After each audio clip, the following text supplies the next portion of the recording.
Mason, just a sophomore, too. He's a young kid. So 3rd and medium for the Wolverines. They're in the spread. We'll see the older Mills brother air this one out. A high arcing pass to Cutter. Slips right through his fingers, and a flag on the play. So it looks like they're probably going to get this one for defensive pass interference.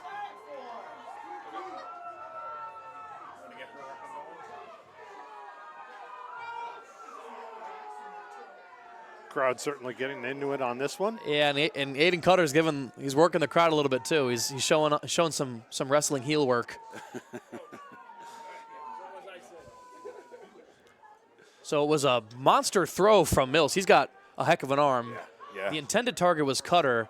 A play that looked well defended. Might have looked like the defensive back just didn't have the head turned. And when it comes to pass interference, you know, if your head's not turned, if your arm's extended, more often than not, they're going to call it. Yep.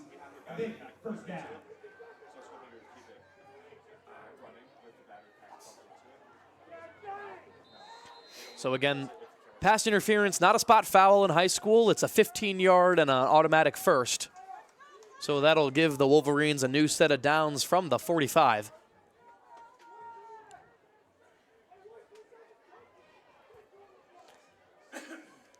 And the Wolverines staying in the spread. They're going to try and stick to that passing game.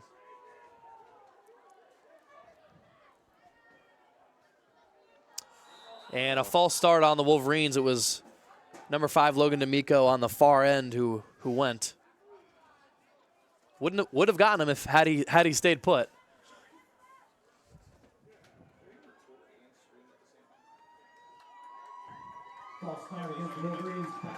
Oh, false start. I didn't see that movement, but Yeah, it was D'Amico on the Griswold sideline side. He went. You know, anytime I was lined up split out, I would kind of just turn my ears off and I would just look at the ball. There's no point in trying to hear your quarterback from 20 yards away. So on 1st and long, D'Amico will take the pitch up the left side. He'll stampede down the sideline and get ripped down out of bounds, and a flag on the play. Personal foul on Plainfield. And here 2 we go. personal fouls likely to be called here. Likely a late hit. We're seeing the discipline from both teams here. It's quite a big holding call that was ignored there, too.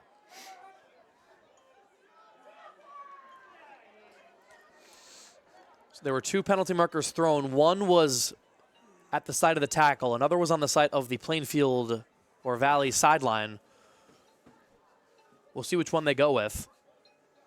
Could be another offsetting.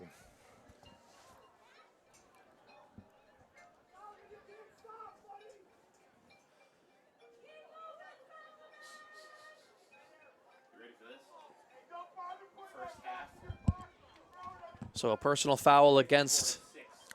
Offsetting penalties. Good. There we go. Offsetting penalties.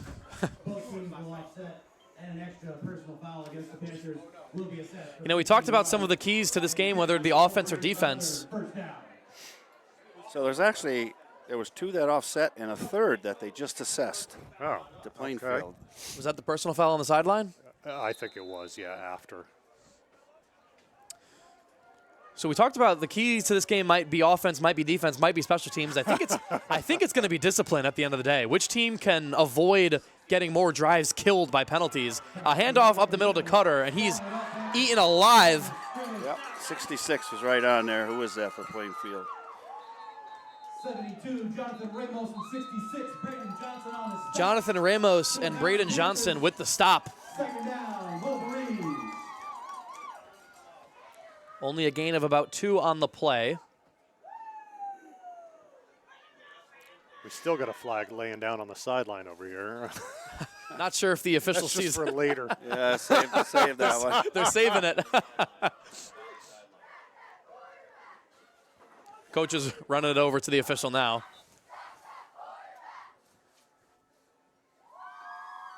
Yeah, you're going to need that flag, I think, the way this game is being played. Just under 4 minutes left in the half. We haven't seen a lot of scoring since that opening bit of the first quarter. Cutter makes a couple of defenders miss a tough fight for only a couple. And there's another flag in the backfield. It's going to be holding on Griswold. After the play would be third down, depending on the penalty. And, you wonder, too, you hear a lot of the old-timers talk about this rivalry game.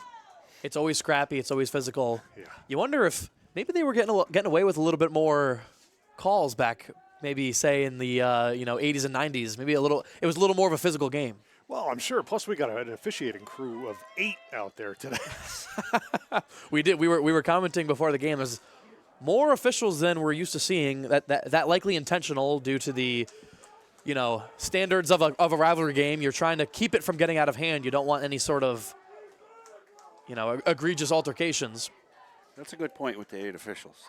Yeah. They're seeing everything. They're seeing everything, as evidenced by the flags.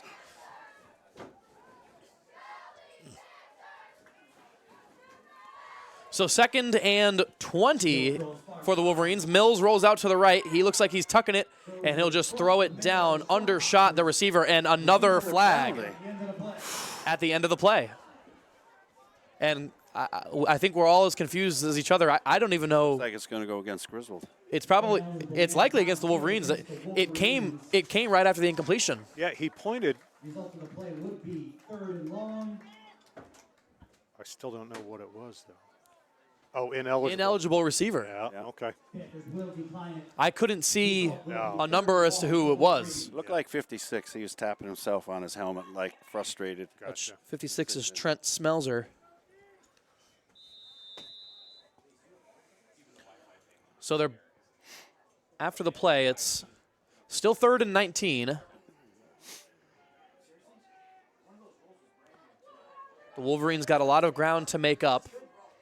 They can get a lot of yardage in one play, but it's been tough to come by this afternoon, or I should still say this morning. And a false start against the Wolverines, and I don't know, I don't have my CIAC record book handy, but how many plays in a row have we seen penalties on? I don't know. That's why I said he should just leave the flags down on the field. Save you some time here. Just let us know what the penalty is each time. I think that's 4 consecutive plays right there that there's been a penalty on.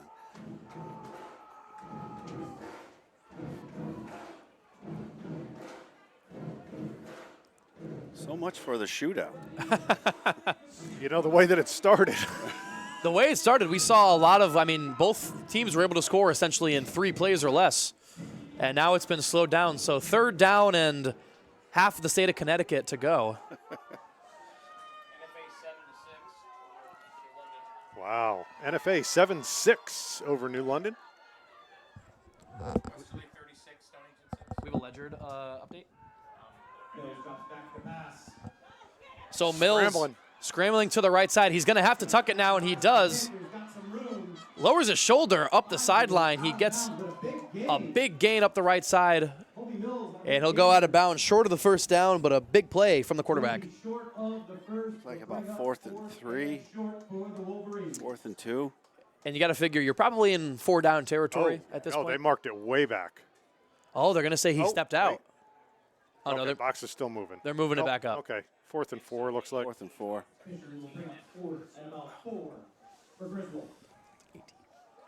18 for Naugatuck? Naugatuck leading Ansonia. Or Ansonia leading Naugatuck in their Thanksgiving Day matchup.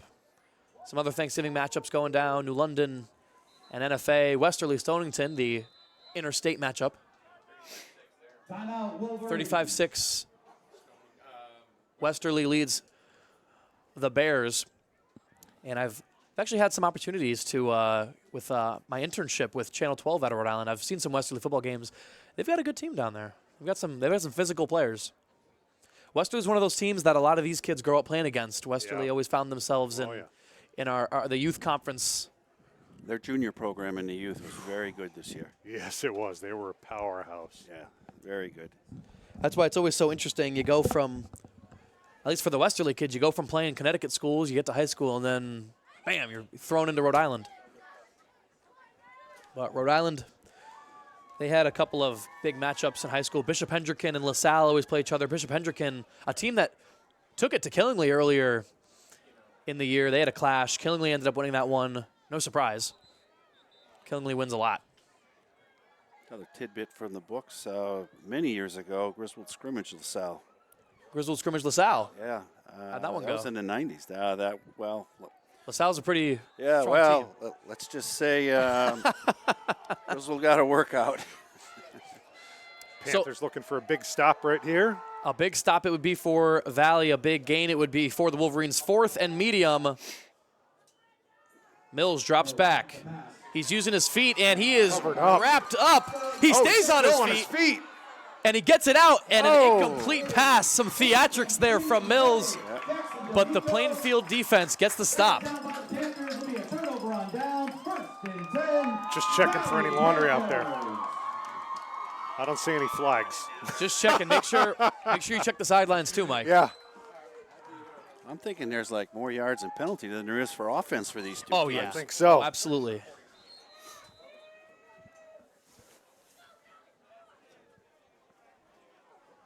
.237 left to go in the half. Valley Panthers looking to at least tie this up before the half. 1st and 10, Valley. Like you said, Mike, with an opportunity. Handoff up the middle. Going nowhere. That one handed off to Zavechin. They've been feeding him all day. He's gotten... Got to get away from that play. Yeah, Zavechin up the middle has been tried time and time again. The Wolverines are just all over it.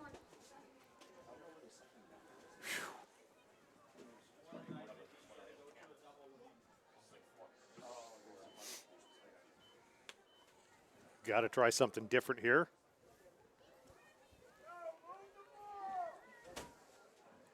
Ticking it down to the 2 minutes.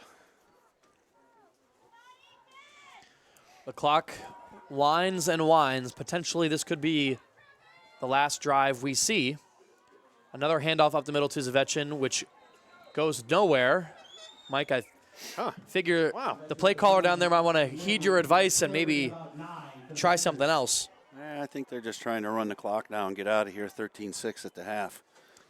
And it's not a horrible score at halftime. If you're Valley, I mean, you can come out, try and make a big play early in the second. You're only a defensive stop and a big play away from being in this one, or heck, even being up a score. If I remember, Griswold gets the ball coming out in the third quarter. They correct? do. Griswold Wheeler will receive the second half kick. But we've seen some stout defense from both sides. Of course, we've seen penalties play a role into getting teams off the field. And it looks like Pat Smith will take his 3rd and final timeout of the first half. The Valley Panthers will talk it over. The Wolverines will head to their sideline. Just a minute left in half number 1. It's been exciting. It's been fiery and, dare I say, a little undisciplined. Yeah. A little undisciplined? Just a little bit. Lots of emotions running.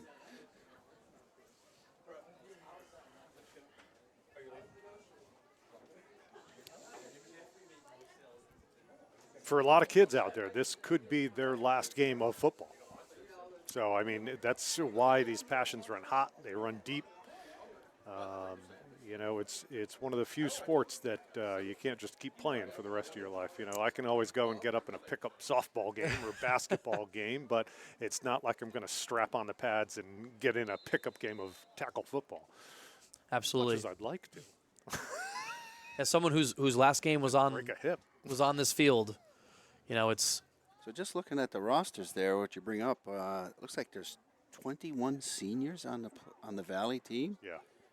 And I think we had like 12, 1, 2, 3. You should have seen senior night. It took an hour and a half. There's 9 on the Griswold team. So that's going to be a big turnover for Valley this year.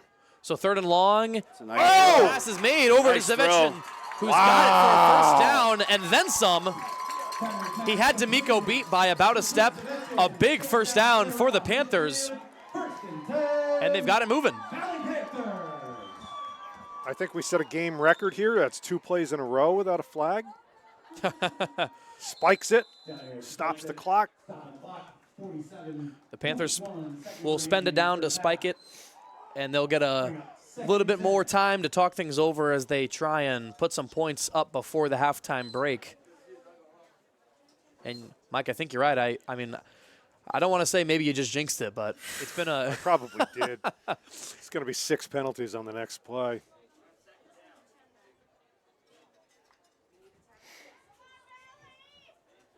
Got the cheer squad making their way to the tunnel. So Valley under center now, a drop back pass. On the move. And he'll move out to the right side, and he is brought down. Tavernier didn't have any of his looks open, tried to make something with his legs, and he'll lose 5. That could be the last play. Let's see if Plainfield tries to get it off. Well, it's 3rd and long, so, Coach, you're right. If they can try something, but if it doesn't go your way, all of a sudden you're staring down a 4th down. Griswold's trying to make a late substitution. I'm not sure if they're going to get it off in time. They do get it off in time just as he gets there. A high-up tackle from D'Amico, and it was Zavechin who's able to fight forwards a little bit. The clock will wind down, and that will just about end half number 1 of this Thanksgiving Day rivalry matchup between the Griswold Wheeler Wolverines and the Valley Panthers.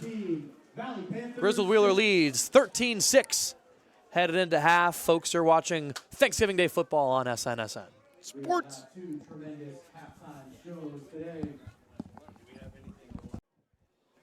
All the way, halfway.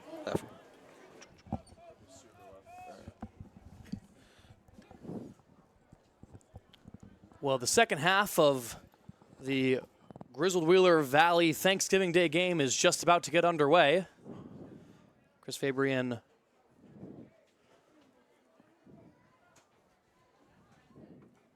Mike joining me alongside inside the broadcast booth. I'm Ryan Pillow. And it was a interesting first half. We saw a bit of offense to start. Yeah. Then we saw right out of the gate a bit of penalties. Then we saw more penalties. Then we saw some defense. Then we saw more penalties. And it seemed like Valley was primed to tie things up or, heck, maybe even take a lead. And then they started going backwards. So it's anyone's game right now. Griswold looking to win their 4th straight, this would be, if they can get it done. Valley looking for their first win since November of 21. Yeah, that first, 3 minutes, we had 3 touchdowns. And then everybody's, we're going to have a barn burner. It's going to be awesome. Yeah. And then it just might have been right with the 21-20. Hey, and you know. More flags and touchdowns. I mean, I will say it's already. I mean, if the game ended now and this was the final score, it wouldn't surprise the fans of old as a 1-score game with some special team mishaps. You know, we very often see, I mean, we've already seen today, we've seen a blocked PAT. We've seen a 2-point attempt. No good. You know, I jokingly did say in our pregame show, it's all going to come down to special teams. And, hey, you may have been right, Mike. I'm a big special teams fan anyway. I think they are highly underrated. Oh, yeah. Across all levels, from youth football all the way to the NFL. I mean, they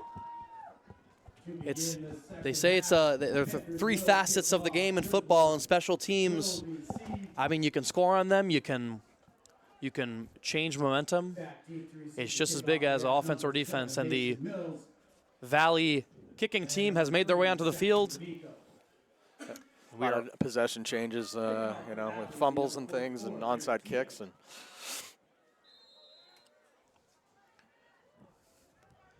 it'll be Lyric Teven to kick off for the Panthers.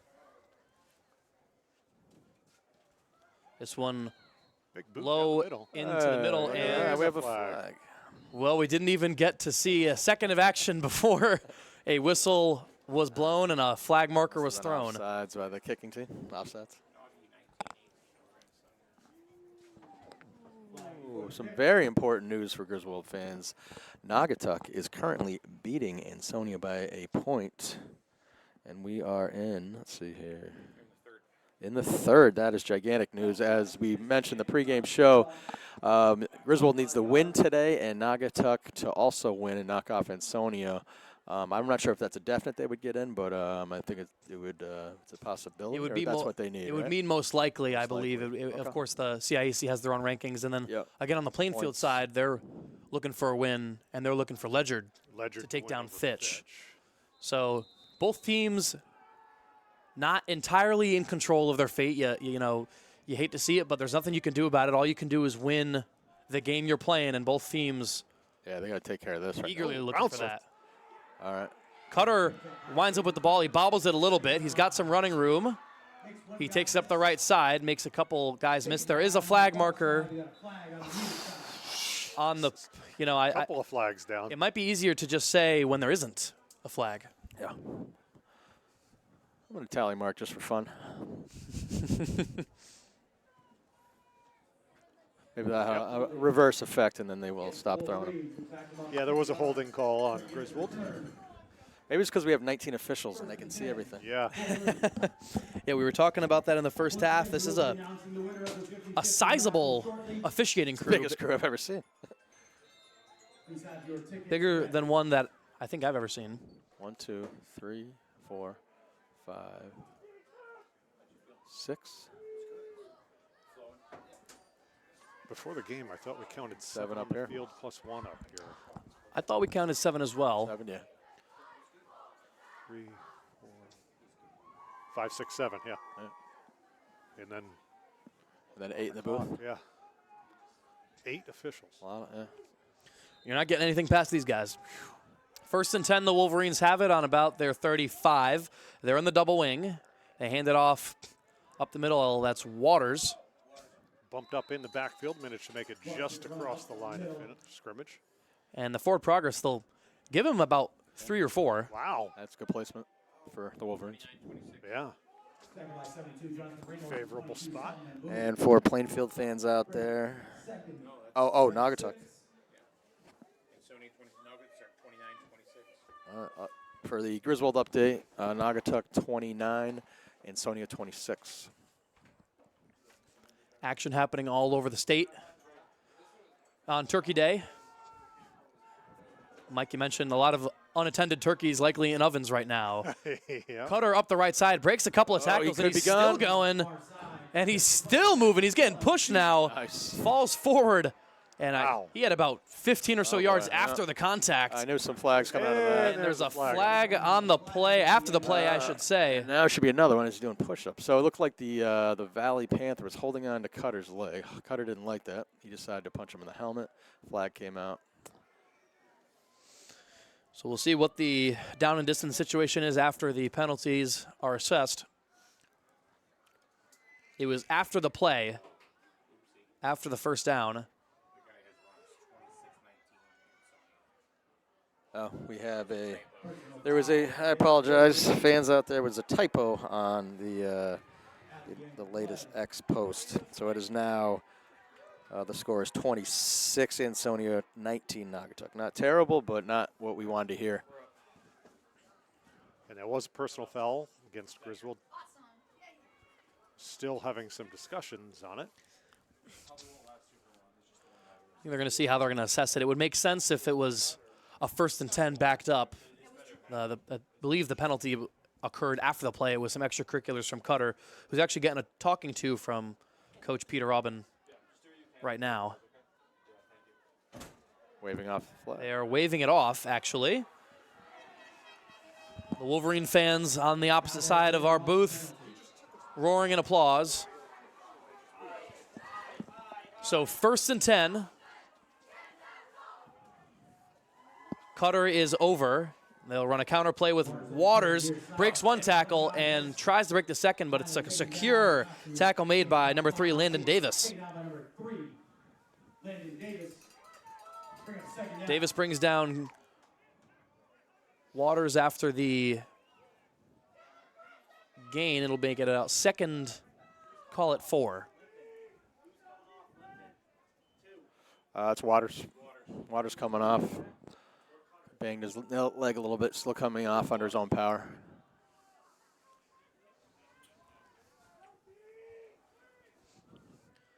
So the Wolverines opt to stay in their power eye with Cutter, the overback. And they'll toss to him up the right side. He looks just about short. Yep, Yeah, it looks like he's brought down about a yard short. On the stop after a short gain, bring up 3rd and short. So on 3rd and short, we'll see what the Wolverines do. Mike, you mentioned they're a team that they don't shy away from telling you what they're going to do before any given play. Yeah. So can I guess it? Can we all guess it? D'Amico up the middle? I would say that's a safe bet. Okay. Fullback wedge.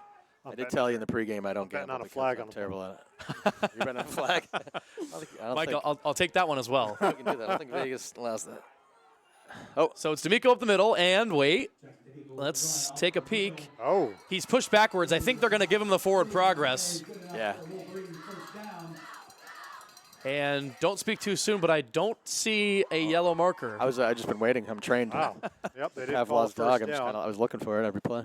Yeah, he was pushed back, but not before he was able to get the first down yardage. 6120 763 6120. All the fans in attendance now looking at their tickets. The 50-50 raffle winner being announced. It's going to be a big winner today. That it will be. We've mentioned this all broadcast, but a pretty packed house. These Plainfield side of the bleachers packed out. The Griswold side packed as well. You got to factor in, you've got a couple of other schools fan bases showing out. You've got your Ellis, Wheeler, Putnam, Tortolot. So they hand nice off run over to the left side, and a couple of broken tackles now. That's some room. He's Cole going to make Dubois, that corner. and he's got a one man to beat, and Dubois hits the pylon. Touchdown. And he is in. He's got it. Out of Wheeler. Cole Dubois. For a Wolverine touchdown. He puts the Wheeler and Griswold Wheeler. Cole Dubois breaks a number of tackles on that play up the left side and run. just physically commands his way into the end zone.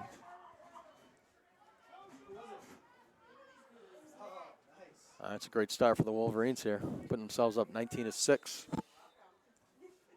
If that's what the scoreboard says. It's missing some light bulbs. So it's 19-6 after 3.5 minutes into the second half. The Wolverines able to get things go courtesy of Cole Dubois. He stepped in. It was Nick Waters who looks like he took a hit and made his way over to the sideline. Dubois making the most out of his opportunity. The Wolverines going for 2 here. And Mills rolls out, throw a blooper, tries to find D'Amico in the back of the end zone, but he'll overshoot him and will remain a 19-6 ball game. So we've had some pretty good replacements. Griswold's had a couple injuries. Cutter went out in that first half, and Chris Coleman came in on defense, played very well. And then Cole Dubois right there just showed his worth for a touchdown. So when he came in for Waters when he came out, so it's good to see that. And I think this sort of depth is something, I think I see a lot of fans, a lot of Connecticut high school football fans confused as to, why we've seen so many co-ops. But I think seeing the depth that both teams have, it really shows the good in what we get out of the co-ops. Absolutely, and one of the other key points of that is that the Valley Panthers are missing 2 of their key players, and they've been missing for a few games now, with Mason Mercier out, with Kobe Navin out, and to still be coming this far and accomplishing everything that they've done is really remarkable, and does show that bench depth that you have. Absolutely. I mean, these are two teams that are pretty used to having almost the same 11 guys play on either side of the ball, all the special teams. I was guilty myself. I don't think I actually came out once in this game my senior year. It's just kind of the norm when you're at a school like this. And of course, both teams are still going to have those guys. I mean, a guy like Lyric Teven is kind of like a do-it-all. He'll punt for you, he'll catch passes, he'll play defense, and then of course, on the Wolverine side, Aiden Cutter's going to stay in as long as he can, as long as his body permits him to. A deep kick now from Mills. It'll roll into the end zone for a touchback.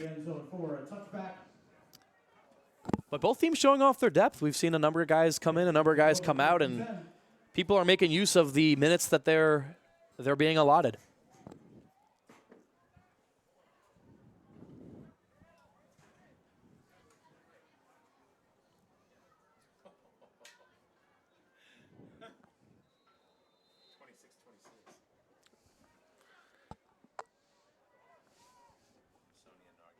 Oh, we've got another CIAC update. Currently, they have tied it up, so we got a battle. Naugatuck and Ansonia are tied 26-26. That's a big one for Wolverine fans as they're trying to squeak their way. Right now, they're the 9 seed in the Class S playoff race. Pitch to the right side. Mboob trying to cut around that corner. And a sea of defenders is there. It was Mboob on the pitch to the right. And they'll say he picked up a yard. Tackle by number 2, Nick Waters. Gain of 1 will bring up 2nd and 9 for the Panthers.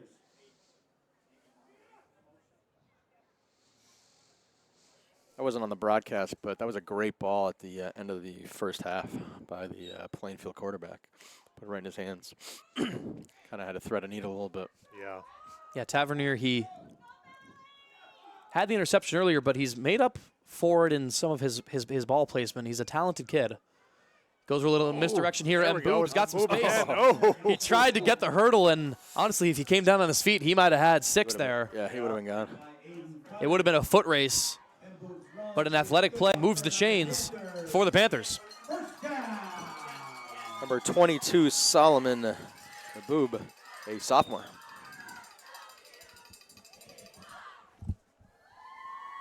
Yeah, we talked about this earlier, but he's one of those guys that you're just going to be so excited to watch him grow. He's getting varsity experience at a young age. I mean, you can't even begin to think. We're talking a potential all-conference guy when you hit senior year.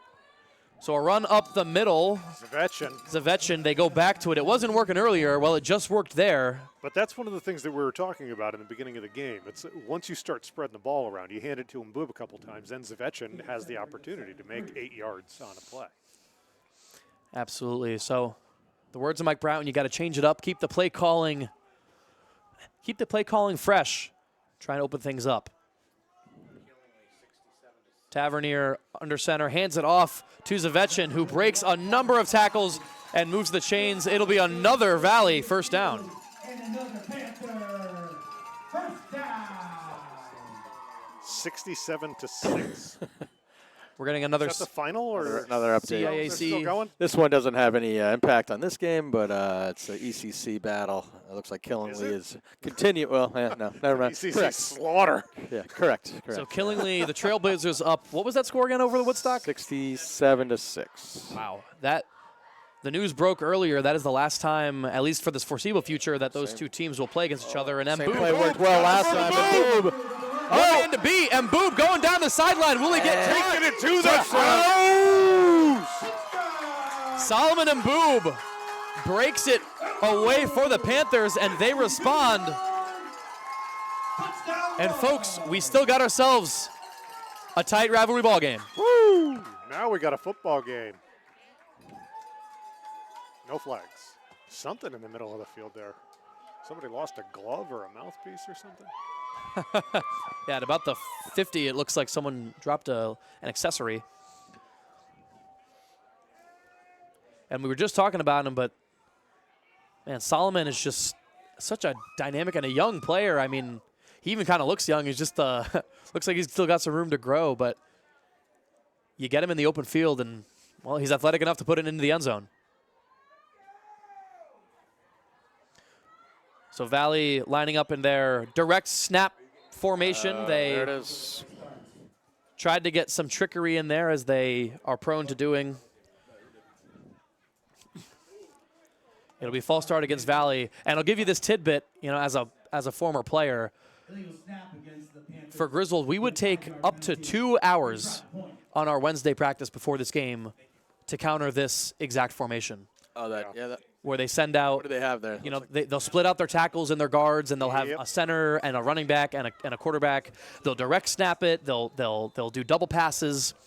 You never know what you're going to expect when they line up in that formation, and that's why Coach Wilcox just does everything in his power to be on top of it. So a more conventional lineup here. They've got look at the whole line on the left. See the center? He's 5. Oh, you're right. Yeah, ball's in the center. So the center's all by himself. Oh. The snap in the back, and they're going to go for a little pop pass. Will they get it? Oh, that could be a flag. No, they won't. No. Oh, now it's going to be a flag. Oh, Now we get swinging flags. I know there's we gotta shut our mouths here. Kids need to shut their mouths and play football. And that's been a lot of flags. That's man. been a lot the of it's tail. after plays. That's been the tale of this game. Nick Waters does everything to avoid the pass interference, and after the play, everybody in the stand saw it. He gets in the face of the receiver. Can't miss it. And that's the sort of mental error that's going to cost you a game.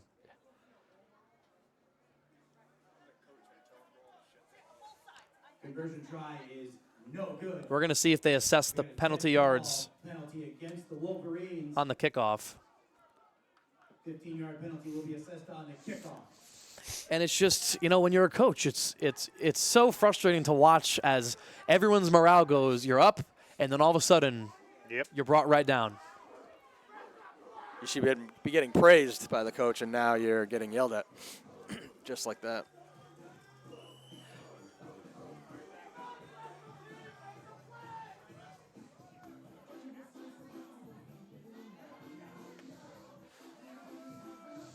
You guys tell me, is there I'm a basketball guy.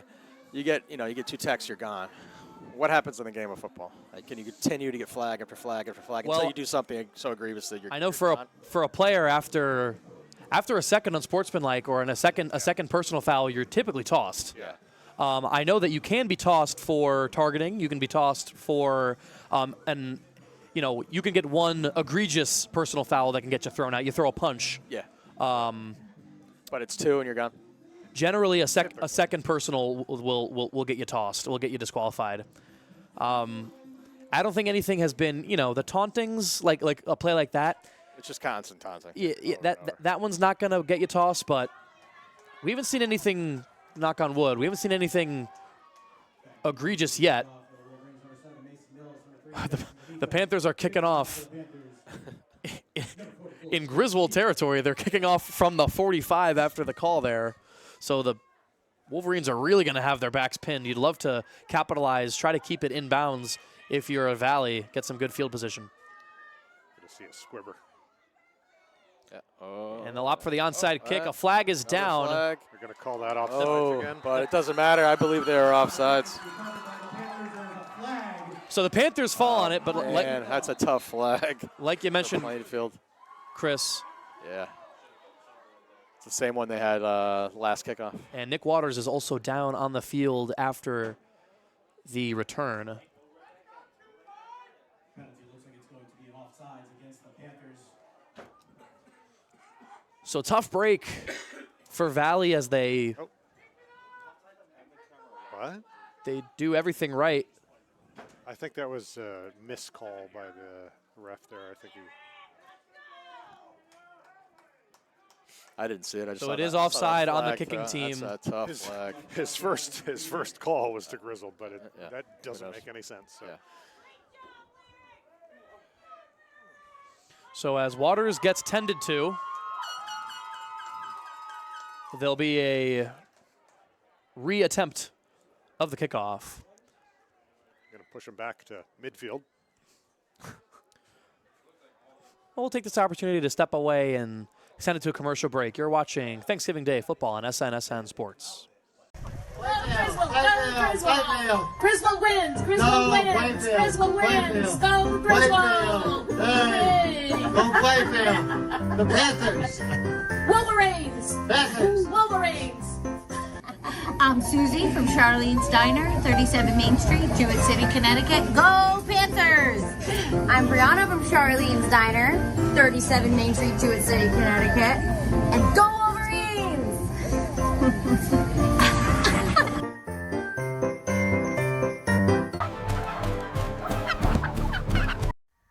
My name is Ruben Cisneros, owner of Sharp Image Barbershop in Plainfield. But I just want to say, go Griswold on Thanksgiving. I'm Nick Brown, game class of 2017. Go Plainfield. Griswold! Plainfield! Griswold! Plainfield! Griswold! Plainfield! Griswold! Plainfield! Whenever you're ready, do it. You're first. You're first, man. All right, all right. Whenever you're ready. The outtake's going to be the best. Well, we are back here at Plainfield High School for today's Thanksgiving Day matchup. It's been a discipline and penalty fest up to this point. We've seen a lot of yellow laundry on the field. Most recent play was a onside kick recovered by the Panthers, recovered by the kicking team, but an offside penalty on the Panthers will call for a re-kick. So it'll be another opportunity for the Panthers to pin the Wolverines deep or to go for the ball again. We'll see what Pat Smith and his crew opt to do here. They'll be kicking it from midfield. The Wolverines just lost one of their best players. Did walk off the field on his own powers, Waters. Hopefully he can get back in the game. Yeah, he was shaken up after the kick attempt. This one, another onside attempt. Mason this time, Mills. reeled in. Mason Mills is able to fall on it. The Wolverines will take over. They've got a 7-point lead right now in the third quarter. 5:54 remaining in the third quarter. And, I mean, if you're Valley, another stop here would be monumental in terms of keeping the tide in your favor. Yeah, I mean, it is still a very close game. We still got a lot of time left on the clock. It is noon, but we are still early in the third quarter here, or halfway through the third quarter. Got almost 18 minutes of actual play time left. Wolverines in double wing. They'll hand it off to Cutter, who looks for a hole on the right side. Looks like he'll be stopped just a couple of feet behind the line of scrimmage. He'll make a second down.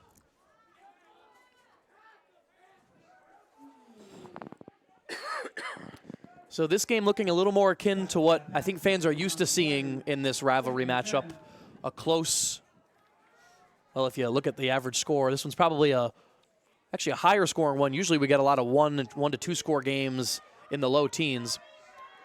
Griswold Wheelers a point away from the 20 mark. They've got their C-back over. They'll punch it up the middle with the fullback. That's D'Amico. Good gain on that run. Just fought up through the inside. And that's, one of the unspoken heroes or unsung heroes of the double wing really is the fullback. I think having a fullback who can just put his head down and fall forward for yards. I mean, those are the kind of backs that are invaluable to an offense like this.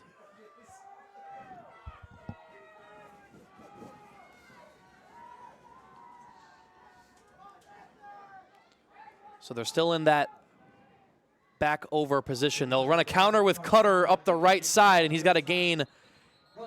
And he'll get pushed out of bounds, but not before he moves the chains. So I think the Wolverines are opting for the same strategy that the Panthers were doing on that previous drive, and that's just to keep shaking things up, keep it fresh, make the defense continuously guess, especially when you run that I with the back over, the power I formation, and you have the capability to really still run it any direction.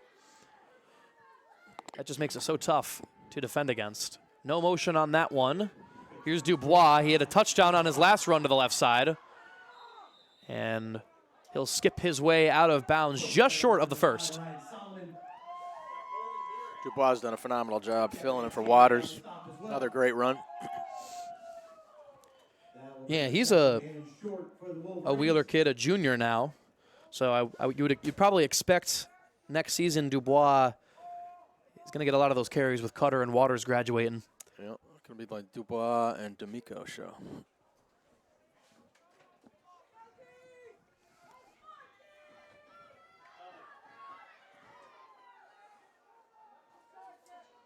Fullback dive up the middle is D'Amico. He bounces off the line, and then he gets some.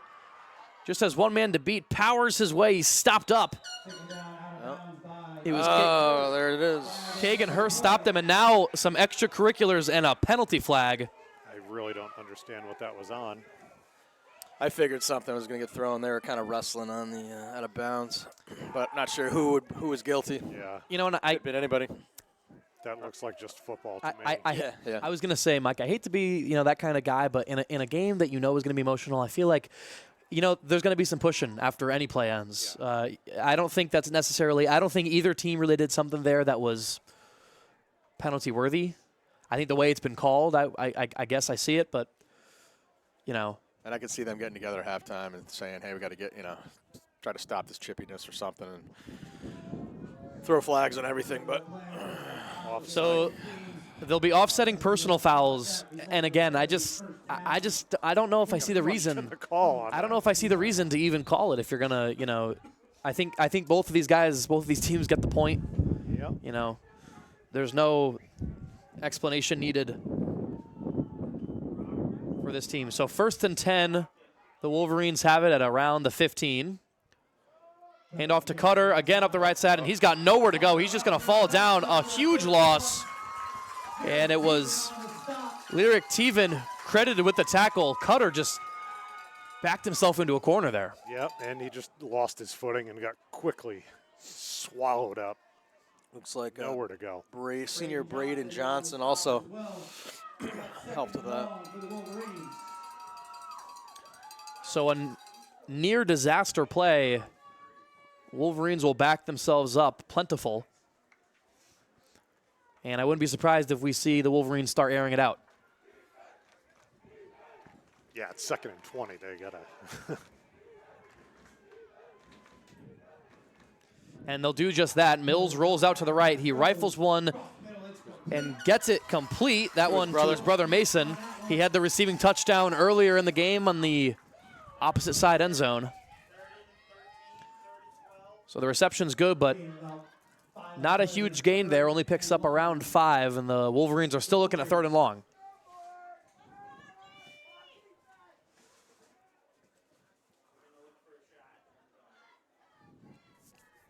Call a go route to Cutter on the left.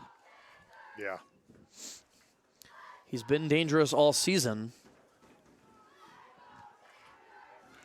The Wolverines have shied away a little bit more from the passing game than I would have anticipated. They'll send Dubois in motion. And a flag before we get moving. It's a false start. It hurts. Looks like they were going for the same play that you called, though. Was Cutter starting to go out? I actually was going to change my mind once I saw the double wing. Yep, they put the man in motion to bring it out to the left side here. I think we have another CIAC scoreboard update. What we got? 56-14, Westerly over Stonington. The border, the border battle. Here we go. Mills has got 2 wide receiver. There was an issue with. Wow. Panthers come up with the ball. And that is a turnover. The Panthers take over. I think all 3 of us were a little confused. Didn't know what was happening. I was going to say it was Colby Mills was waiting for the snap, and the ball never came to him. There must have been an issue down on the front line, and the Panthers fall on it. And a huge opportunity now for the Panthers to strike in this one. Panthers looking to tie this up before the 4th quarter. Anybody see what happened on that? Was it a botched handoff? It looked like a botched snap. Colby Mills never. I was watching the 2 receivers. Yeah, I don't think he ever got the ball. No, Colby never got the ball. The snap, it didn't even really roll. It just kind of sat. So out come the Panthers. They'll hand it off to the right side. Nice tackle in the backfield. It's like D'Amico. Zavechin on the carry. Yep, so they tried to blast it up the right side to Zavechin, and they'll lose a couple on that one, actually. So I think we're at that point in the game where the teams have figured each other out. It's becoming increasingly more difficult to put yards up.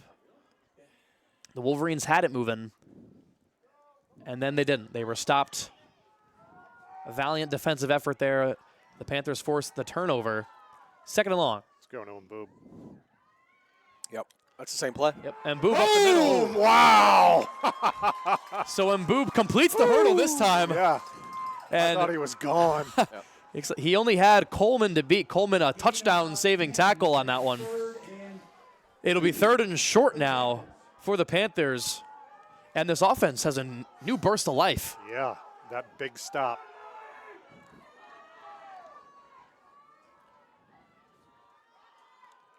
Zavechin fighting. Did he get it? Let's look at the spot. Got the first down. The spot is giving it to them. It looks like the Panthers muster up the first down.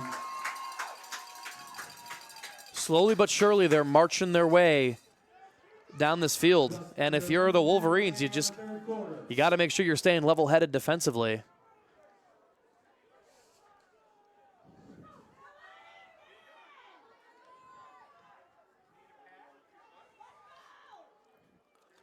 Quarterback keeper up the middle. Looked like it was a direct snap to Zavechin there. Oh, was it? I thought it was. Keeps the ball up the middle, tackled at the line of scrimmage with no gain. Bring up 2nd and 10. So 2nd and long.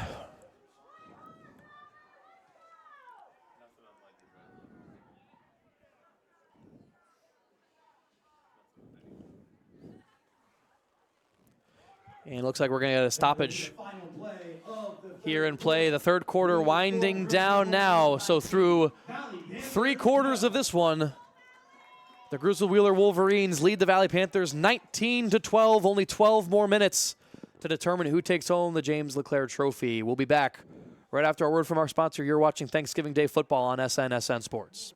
Hi, this is Jenna at SN Bank in Jewett City. Go Wolverines! We're better than Plainfield. This is Ryan from the Ascend Bank here in Plainfield, Connecticut. Go Panthers. What do you mean Jewett City's better than us?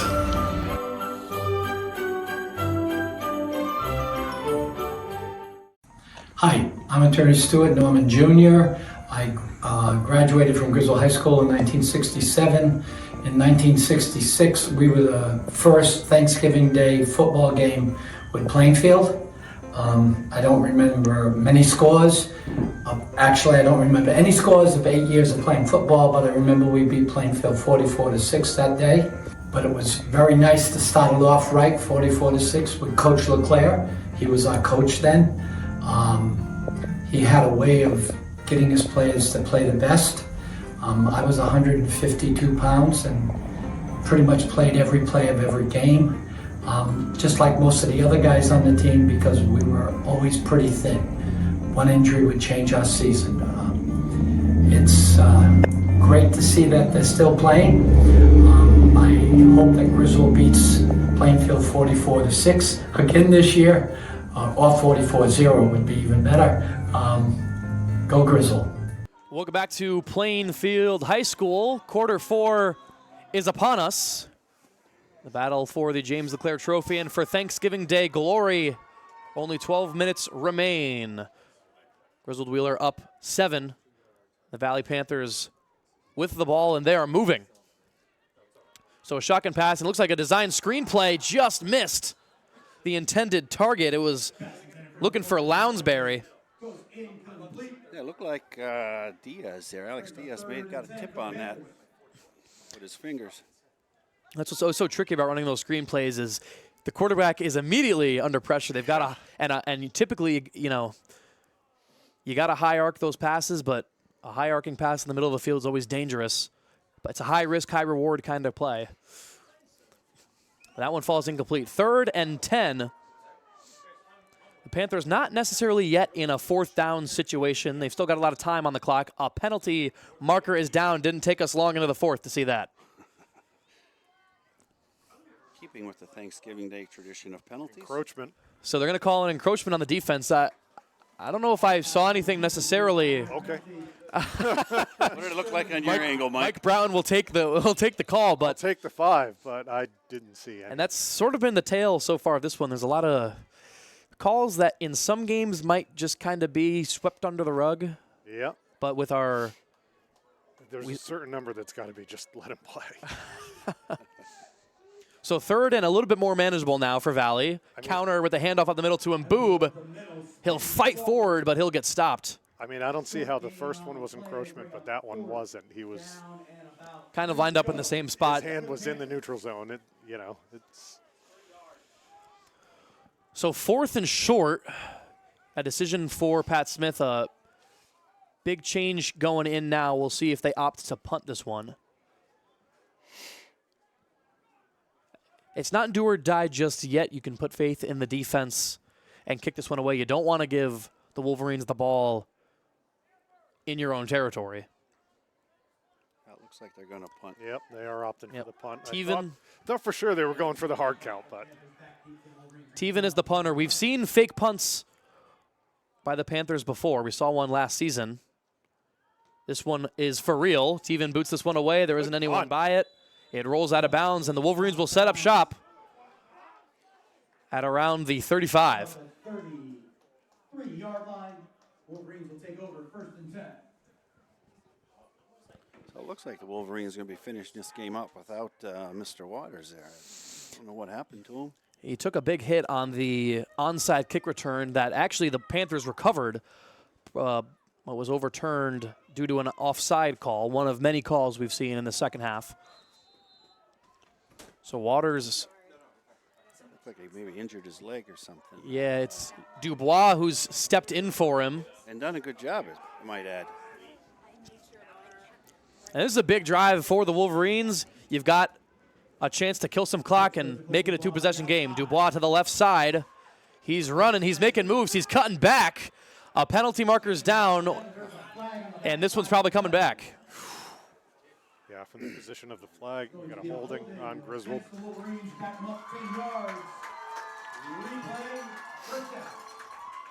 So they'll replay the first.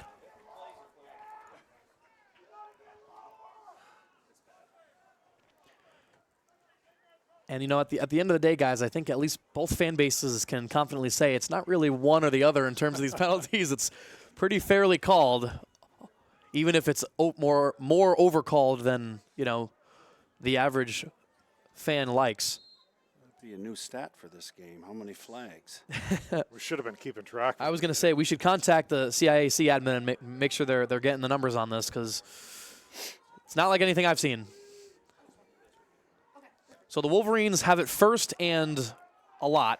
It's 1st and 20. They're opting for spread. Mills has 2 receivers to his right.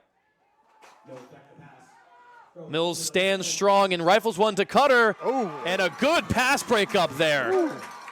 It was Kagan Hurst making the defensive play, a great breakup. Almost reeled that in. If he had a little bit of stickum on his hand there, would have came down with that. He makes the athletic play. And yeah, a little bit underthrown, I think. That should have been a little bit more out in front of Cutter. That was a long throw, though. Well, Mills has got an arm. Yeah. He can throw it a long ways. Oh, I think we missed something. Looks like there was actually a penalty on the play, which was declined. Yeah.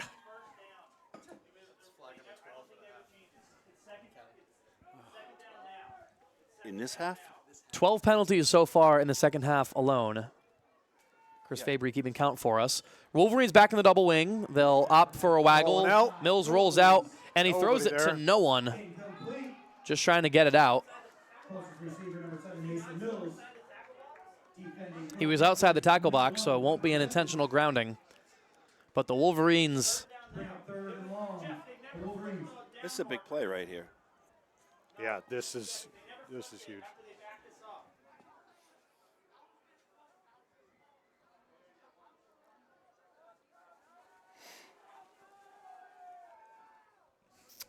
Third and very long, and we talked about the identity of these teams, and it's tough on these long down and distances when you're a run-first team. On a limited passing playbook, you start to rely on the sheer talent. Can Aiden Cutter or Cole Dubois get the Wolverines some yards? Well, it's neither of them who do it. It's actually Logan D'Amico. There is a penalty marker down. I wouldn't expect anything less.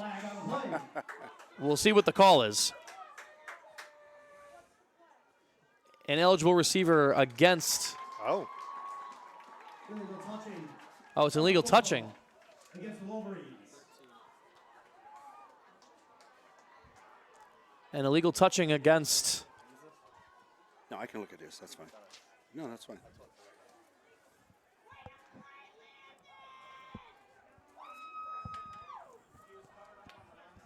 Illegal touching by the Wolverines, number 5. He was covered up by another receiver.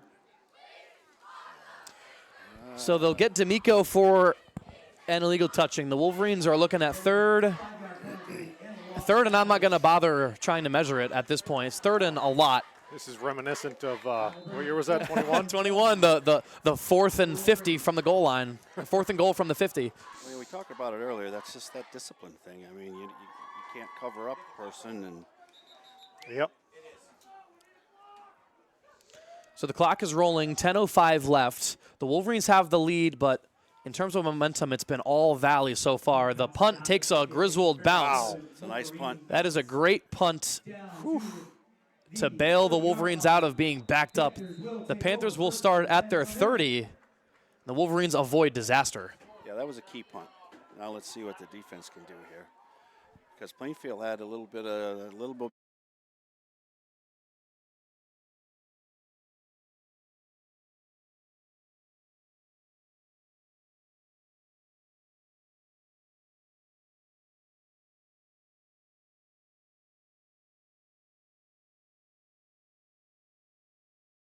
Back. So, Coach, you're talking a little bit about the momentum swings of this game. Yeah, Plainfield had something going at the last drive.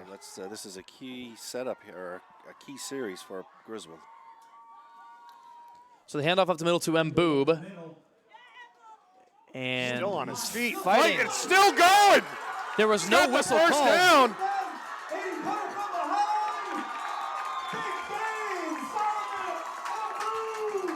So Mboob. Wow! I told you that kid can fight through a tackle.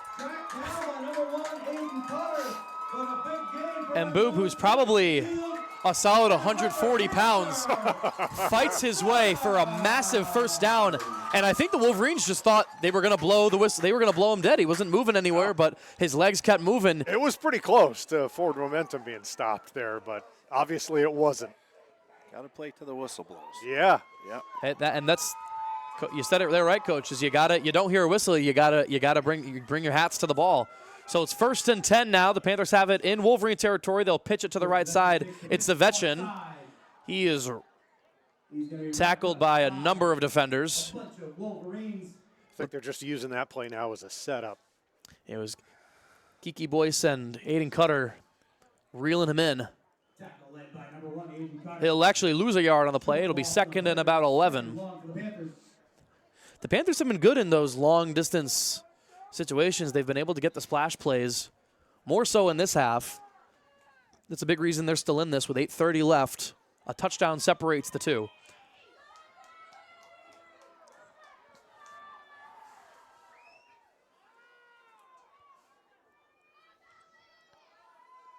Getting some adjustment. Tavernier orchestrating his team. He'll hand it off to Zavetchin up the middle.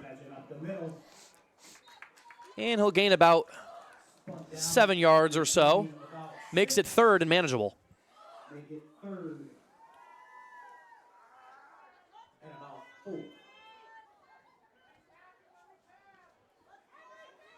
Now the first 6 or 7 times that they were in this situation, they did go to the pass here, so let's see if we switched up the strategy a little bit. And it seems like a lot of these passing plays for both teams have been really hit or miss. You either get a big splash or it all comes crashing down. Let's see what the Panthers have on 3rd and medium. They'll hand it up to Zavetchin up the middle. Oh. He has an opening, but does he have enough for the first? Oh, he gets a nice brotherly shove there. Yep. The extra push at the end is good for a Panthers first down, and they are moving about 15 yards away from knotting this up. Yeah, just like we said, this is the drive. This is Griswold huge has got to have a momentum they stop got here. now.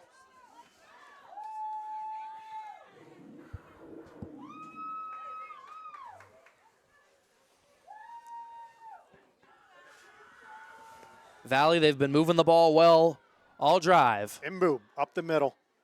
Mboob, and he's stopped after he gains about 3 yards on the play. Yeah, Griswold read that one right out of the gate.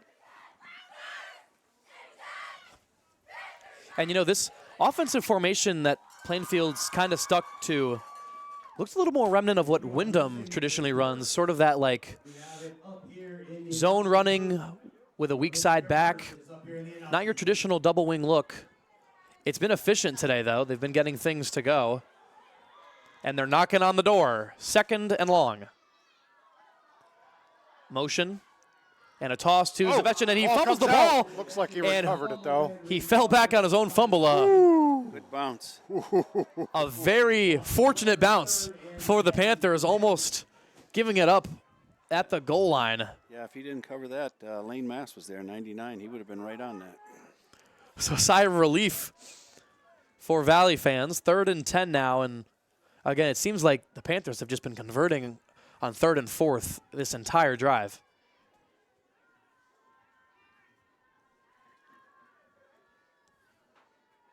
Well, there's certainly 2 down. You know, they'll go for it on 4th down here. Absolutely. You're definitely now in 4th down territory. 5:45 left in this one.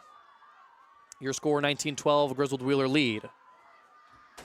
A man in motion. There's the pass. And a pass over to the left side. It's Mboob. He's got it. He's got it, and he is walking his way in. Panthers!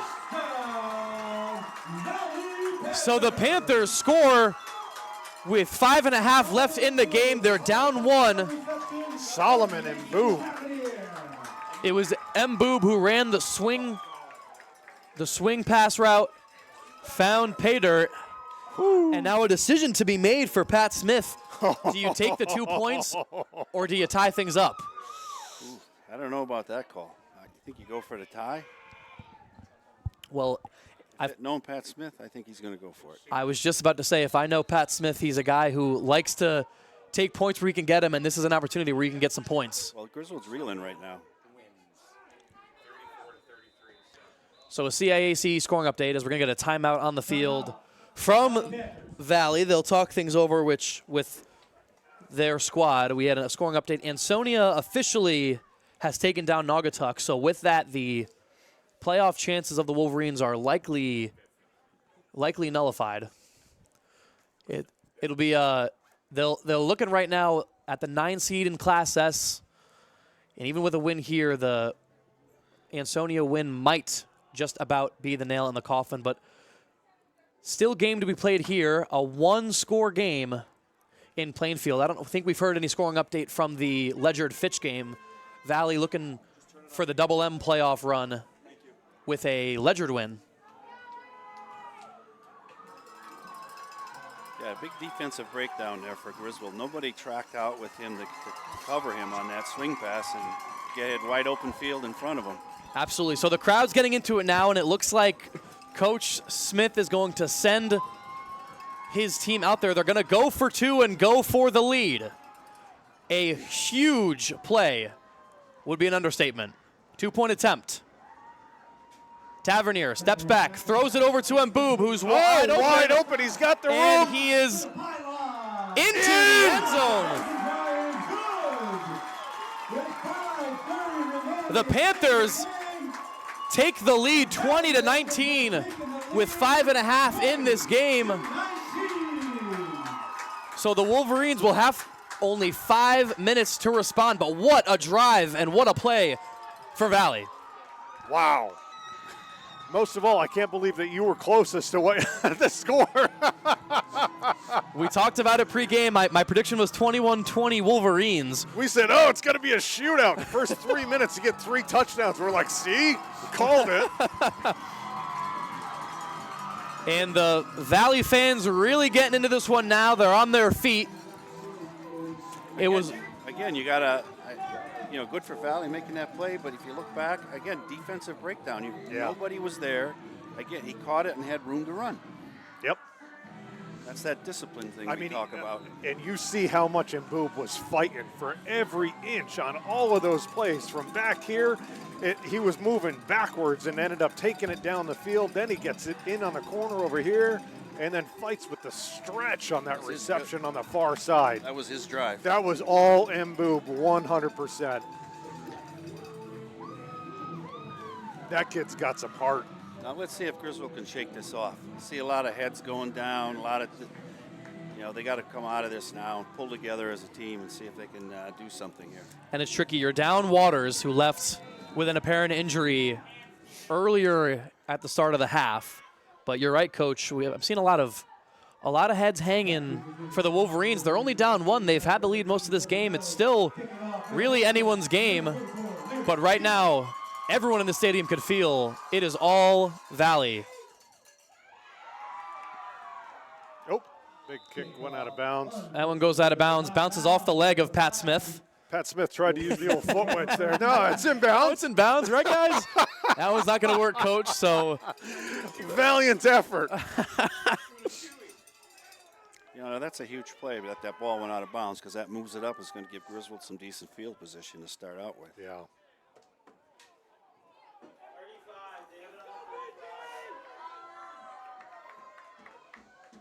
So it'll be 1st and 10. The Wolverines set up at the 35.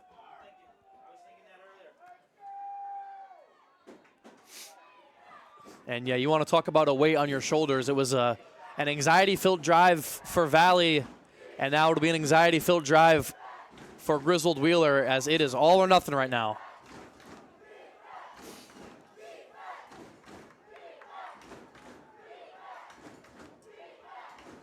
So a toss left to D'Amico, and he gets swallowed up.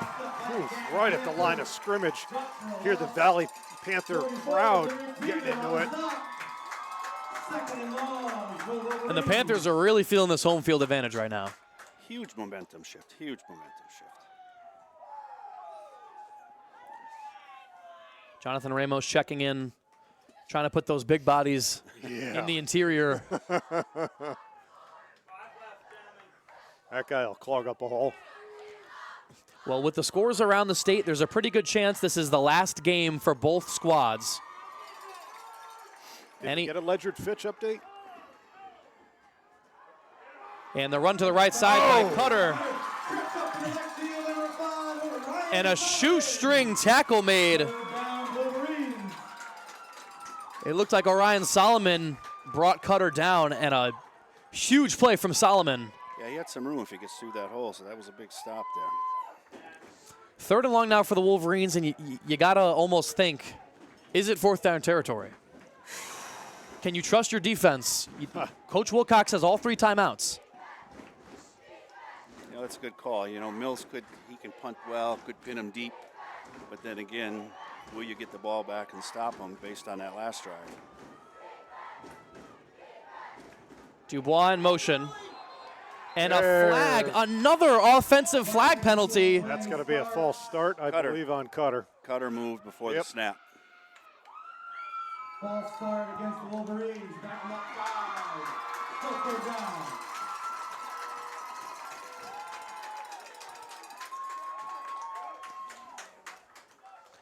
And just a sea of mistakes. I mean, all morning long, or dare I say afternoon now at this point. It's been... Tensions run high, you know, for a lot of these guys out there. 30 of them. This could very well be their last game ever.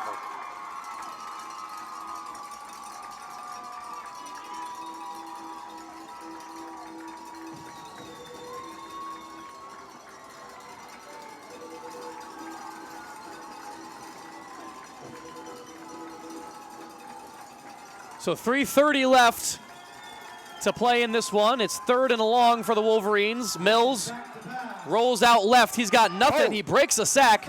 We're going to see the cannon. He's got a couple of guys open. And they bring it in. Wow. A huge play for the Wolverines. Wow. Mason Mills reels it in to flip sides of the field. And touchdown saved by Kagan Hurst. No way, Mason. That was a heck of a catch, but the way he was holding on to that ball, I was afraid it was going to pop out. Yeah. And that play doesn't happen without the athleticism of Colby Mills. He looked like he was going to go down, and, I mean, there's no roof on the stadium, but if there was, it was going to blow off. Yeah.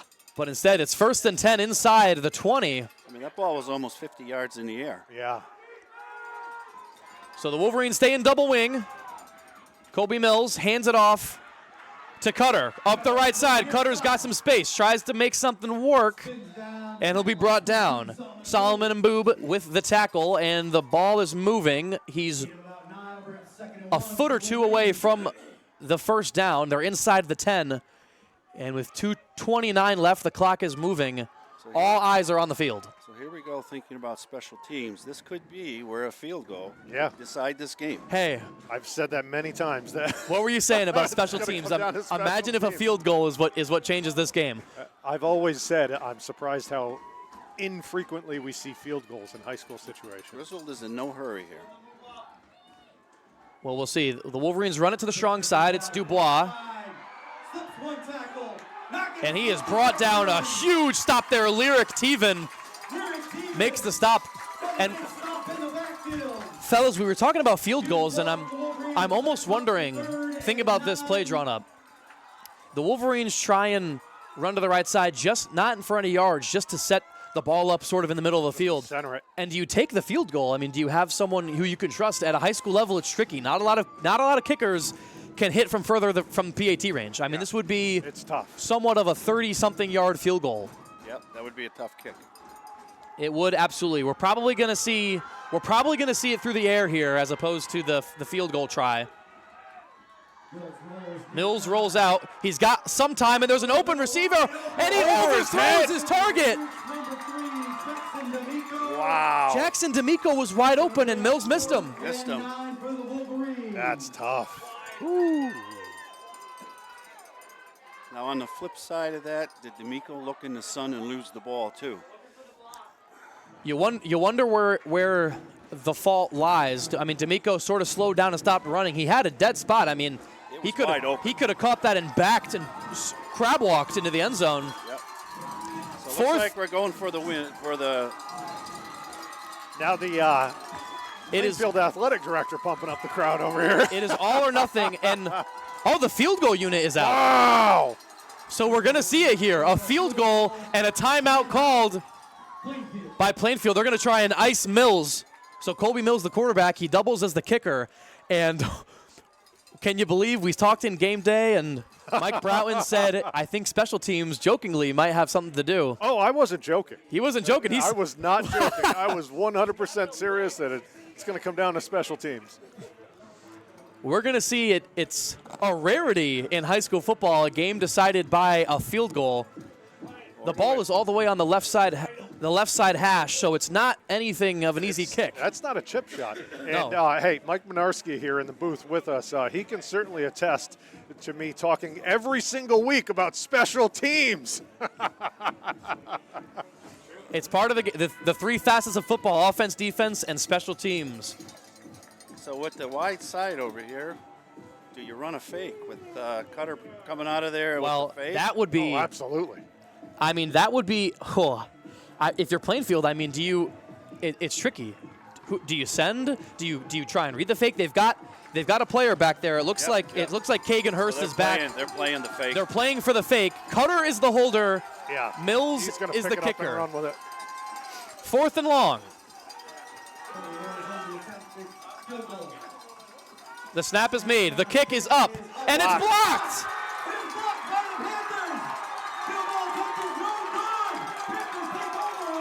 The Panthers block the potential go-ahead field goal. There's 1:06 left. The Wolverines do have 3 timeouts. Yes, they do. So the Panthers still got to run the ball here. Well, a couple of Wolverines are hanging their head on their sideline, but there is still football to be played. 1:06 left in this one. A 1-point lead from Valley. And Coach Babcock, you and Mike Brown are correct. There's still plays to be had. But let me tell you something. The Panthers sideline is on fire right now. They're ready to eat some turkey. Absolutely. And it's overcooked by now. For the Panthers, it's 10 yards for victory. A first down will seal this one. Let's see what they've got. Handoff up the middle, a big gain. Was that Zavechin on the carry? I think that was Zavechin. I'm just assuming. Big gain of about 8 grams, 2nd and 2.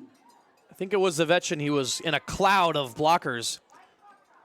They're just going to keep running that wedge play right up the middle. I mean, they've got, so far they've stopped? Who called the time? I'm assuming Griswold. Griswold called time. They have 3. Now they have 2. Yep. But a first down here. Valley is 2 yards away from getting their first win in this rivalry since 2021.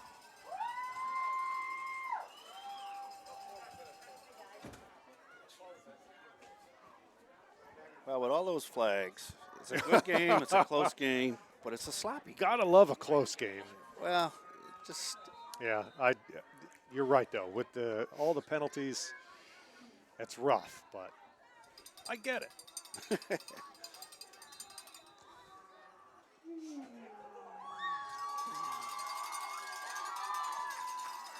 2 yards is all they need, the Panthers. Coming up to the line. A tight formation. They'll run it up the middle. And it looks like he'll fall he's got forward. The first down. That's the game. And he's got the first. Quentin Zavechin on the carry. So Griswold Wheeler will take a timeout. There's a player down on the field.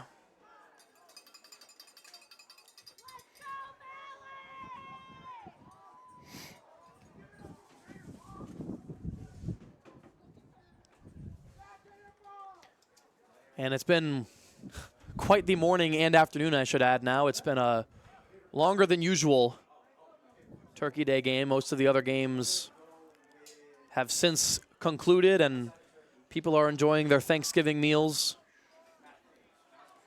Us here at Plainfield High School, we're still waiting. The turkey waits.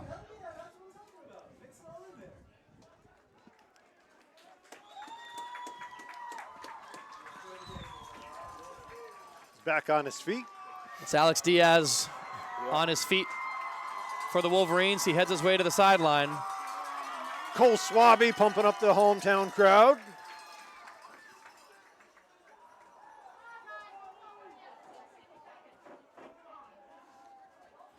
We're cutting into NFL time here. Packers Lions.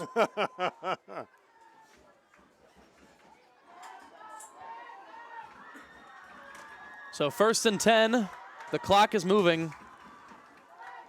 And looks like the Panthers are just going to knee this one out. Yep. No timeout call from Griswold Wheeler, or it looks like they will call a timeout. Yep.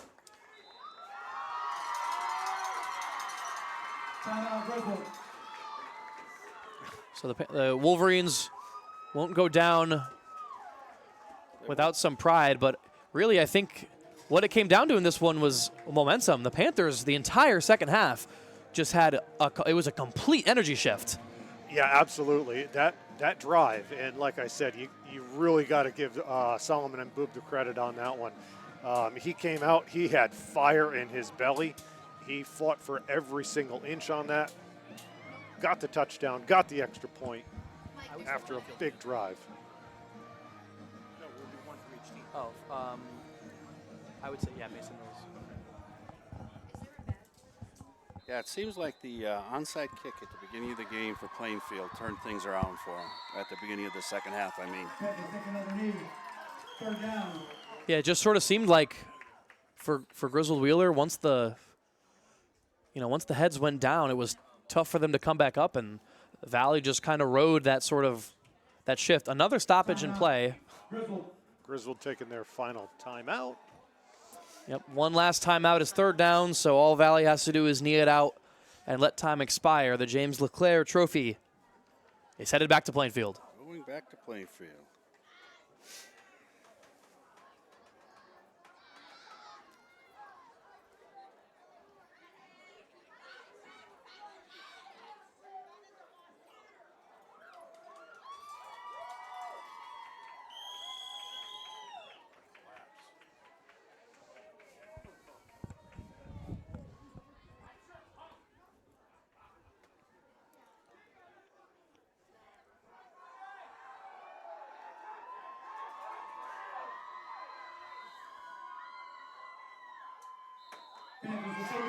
So they take the knee, the clock will roll, and let the celebration ensue. For the first time in 4 years, the new look Valley Panthers are your Thanksgiving Day victors. Yeah, well done, Valley. And this is really a credit to the co-op program. You know, this is not something that we would have been able to do just as with the same Plainfield teams that we've had in the past few years now. Really a credit to the success of the program. Getting all these kids out there. Yeah, and we talked about this a lot before the game, and even during the game. The new landscape of high school football, you're seeing co-ops pop up everywhere, and it's not just with tech schools. I mean, you know, you're looking at Griswold and Wheeler, 2 public schools, Putnam and Turtelot in with Plainfield, along with Ellis Tech. You've got Bacon Academy and Lyman Memorial, and that's just in the ECC. I mean, we haven't even broken into, you know, down the shoreline, down up near Hartford. You've got Cromwell, Portland have been co-oping for a while. Yeah. So it's just sort of the new reality. There's less kids who want to play, but the kids who do play, they bring the energy. Steve Cravino hands off the James LeClair trophy. And let the celebration ensue. It was a valiant effort. Both teams. Mike is out of here. Brought it today, and Mike Broughton is headed down to celebrate with his Panthers. They're garnering down the celebration in front of their home crowd. They'll end their season 7-3. The Wolverines end their season 6-4. And we were treated to, wasn't always the prettiest of games, but it was an intense rivalry game, Coach. Yeah, it was close. You know, both teams played hard, left everything out there. That's all you can ask. You know, Griswold had Waters go out, maybe swung the momentum a little bit, but Valley stepped up. You know, Griswold feels pretty bad about this, I'm sure. You can see by their, but they'll have a good Thanksgiving, and then up comes basketball. We move into the next sport. And that's how it works in these small towns. Most of these kids are 2 or even 3 sport athletes, so they're just waiting for basketball, wrestling, indoor track, you name it, they're doing it. I just saw Coach Molesky for the basketball team for Griswold at halftime, and he said exactly that. 16 more minutes, 20-some minutes, he said before. I make sure I have no injuries when we start basketball. So, well done to both teams today. Absolutely. Your final score here, the Valley Panthers 20, Griswold Wheeler 19 in this rendition of the Thanksgiving Day rivalry game, the clash among county lines. It's been a pleasure for Mike Broughton. Coach Babcock, I'm Ryan Palillo. We'll be back with some awards, some players of the game from each team, but this has been a production of high school football on SNSN Sports. Right, my scoreboard, right? I said. Hi, this is Charlie from AC/DC Industrial Electric. We're not just about selling and repairing generators. We got a full rental fleet ready to roll from 8 kW to 275 kW, all trailer mounted with whisper quiet diesel engines. We have all the cables, protective ramps, and connections that will be needed to connect to your system. As licensed electricians, we can handle full connections and disconnect. If your backup generator fails, give us a call. We'll get a rental unit to you as fast as possible, so you will be back up and running in no time. Here at AC/DC Industrial Electric, we won't leave you in the dark. You buy better. Better with Burns. Much better. So much better with Burns. The right insurance at the right price. You buy better with Burns. You buy better at Burns. You buy better. Summer is here, and unfortunately, temperatures may not be the only thing on the rise. If you're experiencing significant insurance increases, it's time to make the call. The Burns Agency, now a Hub International company, has more solutions than ever. With the same superior service you've come to know. Call, email, or stop in today to start your savings. The Burns Agency, a Hub International company, proudly serving Eastern Connecticut since 1932. Who is going to be the SNSN player of the game? Brought to you by Capital Property Group, 70 Main Street in Jewett City. Capital Property Group offers property management, condo association management, long and short-term rental management services.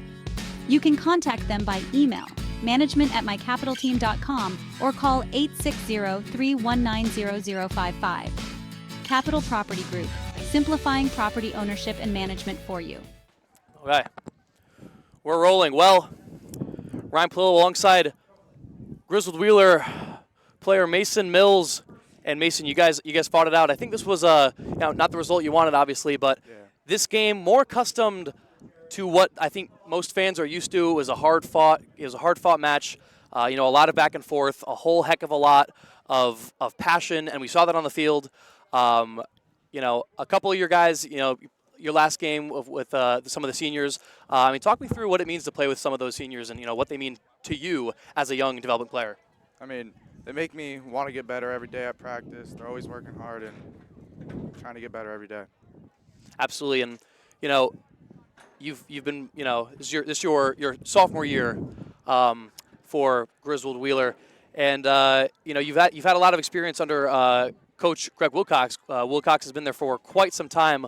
Yeah. What is it like to play under a guy who's had so much experience in the conference? He knows a lot. He knows a lot of the playbooks about the other teams, and yeah. Okay, and then lastly, just it's sort of the it's a big rivalry game. A lot of emotion, a lot of passion. What did it mean to go out there and just put it all on the field with some of your friends? It meant a lot, especially to play with my brother.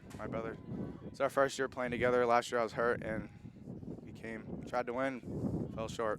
Yeah, walk us through that touchdown you had earlier in the game. I forget what play it was. He chipped me right off the start, and then the flat was like a little bit covered, so I ran a corner instead, and we found an open spot, and Kobe saw me, and it was perfect. Okay. Well, Mason, thank you so much. You go enjoy some Thanksgiving turkey. Thank you. You too. Much appreciated. So we are here with Plainfield star back Quentin Zavechin, and Quentin, you guys got the win. Plainfield, or I should say Valley's first win since 2021, and the first win as the Valley Panthers. A lot of the fans watching this might be their first time seeing your team play. Talk us a little bit through about what it was like to play with a whole new selection of players. So it was definitely an experience, as we've never even, most of these kids we've never even knew existed. And in the summer, we just all come together, and right away we clicked, and there was just chemistry right away, and we just all bonded, and a lot of team hangouts, team bonding, and I just they're my brothers now, and I've only known them for a couple months, and I love all of them. Absolutely. Okay. So, speaking of the brotherhood, I think it was pretty evident that you guys have a connection. The second half, you could tell that the team had a sort of just connection with each other. Everyone was on the same page. What was there something that was said at halftime? Did someone do something that really triggered this sort of takeover of the game? Yeah, Coach Smith. He always has those talks. Those inspirational things to say, get the whole team fired up, and we were just all clicking on the same page, after he got us all together and rounded us all up. Absolutely. And then lastly, obviously, you get the win on your home field in a rivalry game. What does it mean to you personally to be able to put on a show in front of your town? It means everything. I'm not from here, but I feel like I have been here my whole life playing for this team. I feel like this is my hometown ever since joining it, and it just means so much to me to be a part of this, to be a part of what's going on here and this rivalry. Absolutely. Well, Quinn, thank you so much. Quinn Zavechin, your player of the game. I'm Ryan Palillo, signing off for SNSN. No, I'm good. All right, so just so we want to, the athletic director, player of the game, actually both athletic directors picked you guys to be player of the game today. And so I'm going to go ahead and hand both of you guys a $50 gift card from our friends at Mr. Z's here in Plainfield. Thank you. So here you go. So enjoy it, and congratulations, guys. Thank you. All right. Happy Thanksgiving. That's it. Sign it off, brother. Well, for the whole crew here at SNSN Sports, I'm Ryan Palillo saying thank you from Plainfield High School. What a day of football it's been. Logan!